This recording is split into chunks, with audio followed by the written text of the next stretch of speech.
Hello, my name is TSOV, and I'm going to be giving my first impressions of God Factory Wingmen by 9 Studio. So let's take a look at the options menu.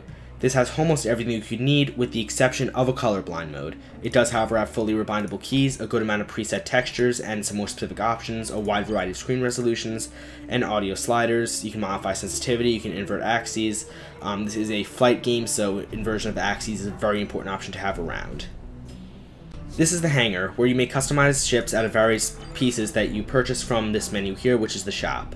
Within the shop, there are 4 races of ships. You cannot mix the pieces from various races, but within each race there are a very large selection of parts, and thus thousands, probably millions of combinations.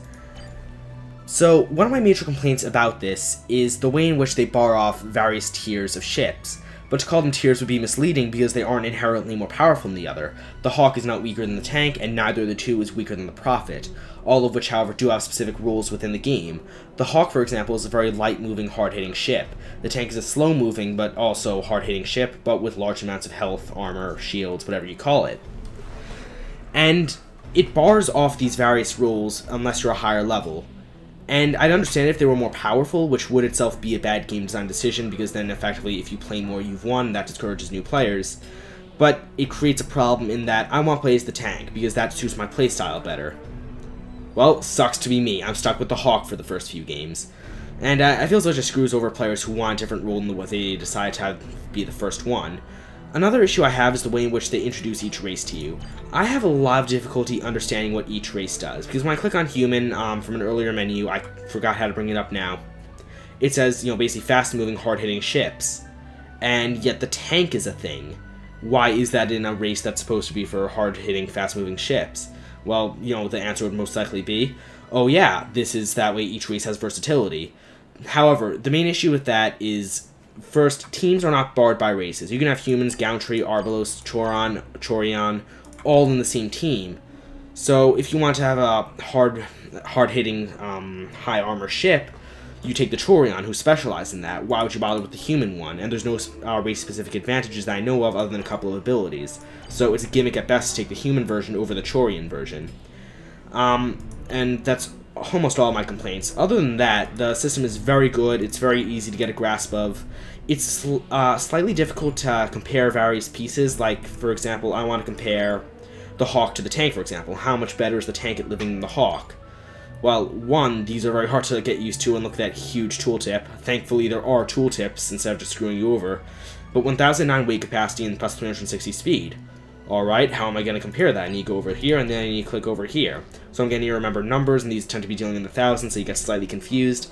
It's a bit of a mess.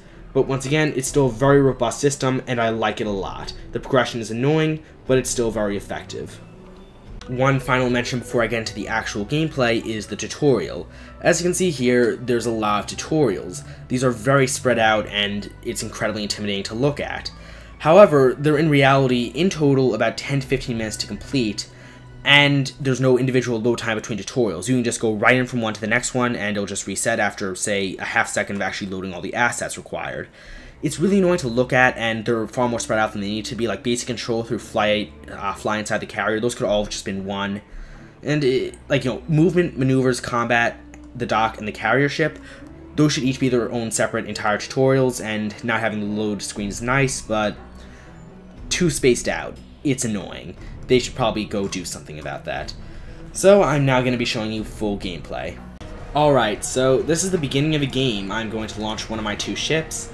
So when you start up a game, you bring 2 ships that you've made with you, and when each one dies, they get replaced with effectively a drone. The drone is basically a weaker version of your ship, except the drones themselves will never go away. So flight controls are pretty traditional.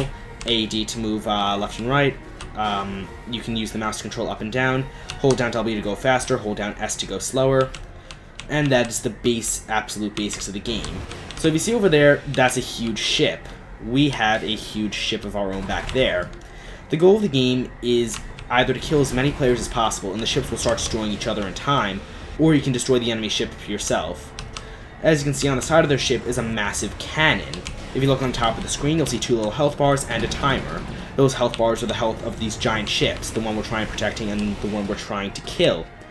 Once those countdowns reach 0, each ship will fire the cannon, taking 1 point away from each ship. We can also destroy these whole positions over here, damage the enemy ships, except they do have a lot of health, so as a result, it takes a lot of teamwork in order to get this done. All matches are 4v4 unless you do choose to switch early. And let's see if we can kill this guy, because he passed by me at slightly low health, and I'm going to take that as a personal offense. Nope, he manages to escape into his carrier's cockpit. The carriers are covered in turrets, so you need to be very careful when around one. So, a large problem that I've personally had with these kind of flying games is that it's very hard to know when you are upside down. And this game has come up with a very elegant solution, in that there is the massive statue here, obviously right side up. If you ever get lost, just look around, find the statue. Oh, I'm sideways. Let's fix that. It's a very nice solution to the problem of are you face up, and I really like it. If any of you have played on the old PlayStation 2, and I believe this was ported over to PlayStation 3, this is very reminiscent of the space battles from Star Wars Battlefront 2. There's a guy. Let me see if I can find him. Oh, wow, that was misleading. No, there is a guy on our ship. Under, perhaps? Yeah, they're hard to find. Oh, there we go. So yeah, it's very reminiscent of the battles from Star Wars Battlefront 2. The main difference is that there's only capital ships, there aren't smaller ones, nor are there any AI running about giving you easy kills. You also can't onboard your ship and land inside of the enemy ship, but you can still go inside and destroy some internal systems. And let's see if we can get this guy. So, on the bottom of the screen, you'll notice a bar. The green bar is my speed, and right above it is my power. The slower I move, the faster the power will regenerate, which is a very neat mechanic to, if you're escaping, are you going to go slower and risk temporary damage, or are you going to go faster and risk your long-term escape? But also, you can pull maneuvers like these, which is a direct flip. It also makes you upside down, and if you use it properly, you'll find yourself upside down a lot, so you'll need that statue a lot. But it creates some very interesting potential. Say that, for example, right now I'm charging an enemy, he passes me, I can flip. It's a very nice trick, and there's lots of maneuvers, like you can turn left, you can turn right. If you double-click space, you go back a little bit, so you can use that to avoid crashing into rocks.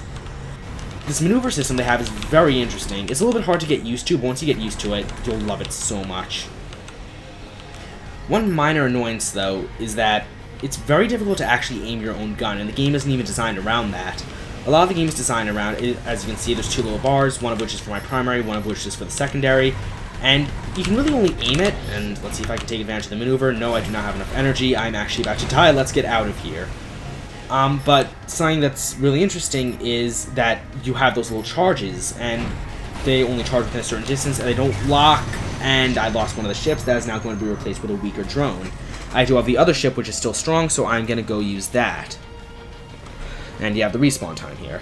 So what this mechanic does is it makes escaping very easy, but if you spend too much time escaping or running around like an idiot, you're going to get yourself killed. So this adds for a very interesting resource management mechanic, and once again, not resource management, well yeah, that actually does build into the energy bar idea, the fact that, you know, if you're going slower, that might help you in a dogfight, that might help you strafe, it might help you with any number of things. And that guy's on low health, let's see if we can kill him. So the lock-on mixed with the energy creates for a very interesting dogfighting experience that I personally love. Let's see if we can get him. Yep, nice. And we have assistance of our ally.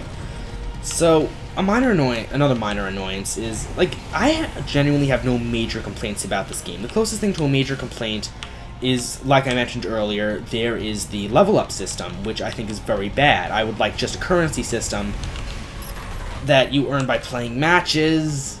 Oh, I hate when that happens. I probably could have used the flip, but the currency system, I would have preferred they just have that opposed to their gimmicky level up here. But I can definitely recommend this game very strongly, and there's use of flip right there. The guy passed me, so then we can lock back on. You do need to relock on unless you can flip fast enough. Except that truly does require some next level reflexes, something that I unfortunately do lack. But, yeah, there's lots of mind games that end up getting played with that. Now he thinks I passed him, and in reality I can flip. Oh, this guy knows to flip as well. Yeah, the game just released today, so the metagame isn't quite developed yet. Not everyone is aware of all the little tricks. I managed to figure out that one pretty fast, but that was a very simple one, so obviously others have as well.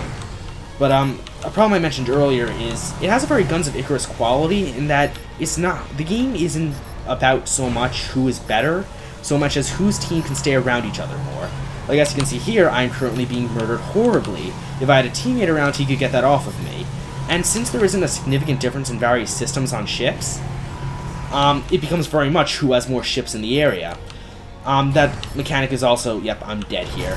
Yeah. The mechanic is also enforced even further by how long it takes to actually damage systems. If you had 4 ships around, so I have both drones here.